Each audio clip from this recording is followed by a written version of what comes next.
আপনারা শুনছেন AFM horror. আমি আছি সুনন্দিতা আপনাদের সাথে। আজকের ভিডিওটা একটু ভিন্ন হতে চলেছে, তো চলুন শুরু করা যাক। ভারতের সবচেয়ে রহস্যময় জায়গা ভানগড় দুর্গ। সূর্য ডোবার পর আসলে কি ঘটে ভাবুন তো। একটা বিশাল রাজপ্রাসাদ, ভাঙা মন্দির, নীরব রাস্তা, চারদিক শুধু ধ্বংসস্তূপ। আর সূর্য ডুবে যাওয়ার সঙ্গে সঙ্গে সেখানে আর কাউকে থাকতে দেওয়া হয় না। এটাই ভারতের সবচেয়ে রহস্যময় স্থান, ভানগড় দুর্গ। কেন সন্ধ্যার পরে সেখানে থাকা নিষিদ্ধ? রাজকুমারী রত্নাবতী কে ছিলেন? তান্ত্রিকের অভিশাপের কথাটা কতটা সত্যি? আর আজও কেন হাজার হাজার মানুষ ওই জায়গার নাম শুনলে শিউরে ওঠে?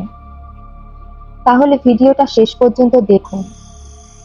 চলুন শুরু করা যাক আজকের ভিডিও। ভানগড় দুর্গ ভারতের রাজস্থানে অবস্থিত। চারদিকে পাহাড়ে ঘেরা এই দুর্গ সবসময় ছিল অত্যন্ত সমৃদ্ধ একটি শহর। এখানে বাজার ছিল, মন্দির ছিল, রাজপ্রাসাদ ছিল, অসংখ্য মানুষের বসবাসও ছিল। ইতিহাসবিদদের মতে ১৬শ শতকে এক দুর্গ নির্মাণ করা হয়েছিল।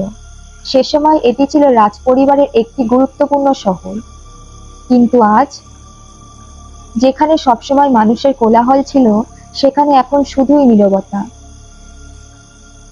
অনেক বছর আগে ভানগড়ে বাস করতেন অপরূপ সুন্দরী এক রাজকুমারী, রাজকুমারী রত্নাবতী। তার সৌন্দর্যের কথা দূর দূরান্তে ছড়িয়েছিল। অনেক রাজপুত্র তাকে বিবাহ করতে চাইতেন। একদিন এক তান্ত্রিকও নাকি রাজকুমারীর প্রেমে পড়ে যান। সে জানতো রাজকুমারী কখনোই তাকে ভালোবাসবেন না।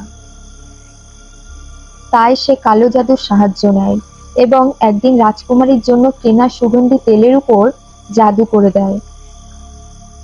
তার বিশ্বাস ছিল রাজকুমারী সেই তেল ব্যবহার করলেই তার প্রেমে পড়বেন। কিন্তু রাজকুমারী বিষয়টি বুঝে ফেলেন। তিনি সেই তেলের পাত্রটি একটা বড় পাথরের উপর ফেলে দেন। তারপর যা ঘটে সেটাই নাকি ইতিহাসের সবচেয়ে ভয়ঙ্কর ঘটনা। জাদু করা সেই পাথরটি নাকি গড়িয়ে গিয়ে তান্ত্রিককে পিষে দিয়েছিল। আর সেই কারণে মৃত্যুর আগে তান্ত্রিক নাকি অভিশাপ দিয়ে বলেছিল, এই শহর ধ্বংস হয়ে যাবে, এখানে কেউ বাঁচবে না এবং এই ভূমিতে আর কখনো শান্তি ফিরে আসবে না। বলা হয় এর কিছুদিন পরেই ভয়ঙ্কর যুদ্ধ শুরু হয়। হাজার হাজার মানুষ প্রাণ হারায় আর ধীরে ধীরে জনশূন্য হয়ে পড়ে পুরো ভানগড়। এই গল্প আজও মানুষের মুখে মুখে ঘোরে। তবে এখানেই শেষ নয়, আরো একটি ঘটনাও প্রচলিত রয়েছে। অনেকের মতে এক সাধু এই পাহাড়ে তপস্যা করতেন। তিনি শর্ত দিয়েছিলেন দুর্গের কোনো অংশ যেন তার আশ্রমের উপর ছায়া না ফেলে। কিন্তু পরে রাজা নাকি সেই শর্ত অমান্য করেছিলেন আর দুর্গের উচ্চতা বাড়ানোর ফলে ছায়া আশ্রমে গিয়ে পড়ে। আর এই কারণেই রাগে সাধু পুরো শহরকে অভিশাপ দেন। এরপর থেকেই নাকি শুরু হয় ভানগড়ের পতন। কিন্তু প্রশ্ন হলো, এসব কি সত্যি? অনেকে এটাই সত্য বলে মনে করেন। রহস্য এখানেই শেষ নয়। আজও বহু পর্যটক দাবি করেন সন্ধ্যার পরে এখানে অদ্ভুত অনুভূতি হয়। কেউ বলেন হঠাৎ পায়ের শব্দ শোনা যায়, কেউ বলেন ফাঁকা প্রাসাদ থেকে কারো যেন ফিসফিসানি ভেসে আসে। আবার অনেকে দাবি করেন মনে হয় যেন কেউ দূর থেকে তাকিয়ে আছে। তবে এসব ঘটনার বৈজ্ঞানিক প্রমাণ এখনো পাওয়া যায়নি।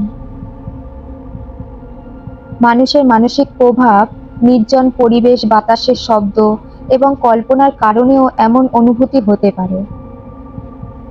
তবুও এই জায়গার রহস্য আজও মানুষকে টেনে নিয়ে যায়। সবচেয়ে আশ্চর্যের বিষয় হলো, সূর্যাস্তের পরে এবং সূর্যোদয়ের আগে এই দুর্গে প্রবেশ নিষিদ্ধ করা হয়েছে। সবচেয়ে আশ্চর্যের বিষয় হলো, সূর্যাস্তের পরে এবং সূর্যোদয়ের আগে এই দুর্গে প্রবেশ নিষিদ্ধ করা হয়েছে। অনেকে ভাবেন এটা কি ভূতের জন্য? আসলে বিষয়টা অনেক সহজ। রাতে দুর্গটি সম্পূর্ণ অন্ধকার থাকে। চারিদিকে পাহাড়, ভাঙা স্থাপনা এবং বন্যপ্রাণীর চলাচল রয়েছে। দুর্ঘটনা এড়ানোর জন্যই এই নিয়ম করা হয়, কিন্তু মানুষের কল্পনায় সেই নিয়মই আরো রহস্য তৈরি করেছে।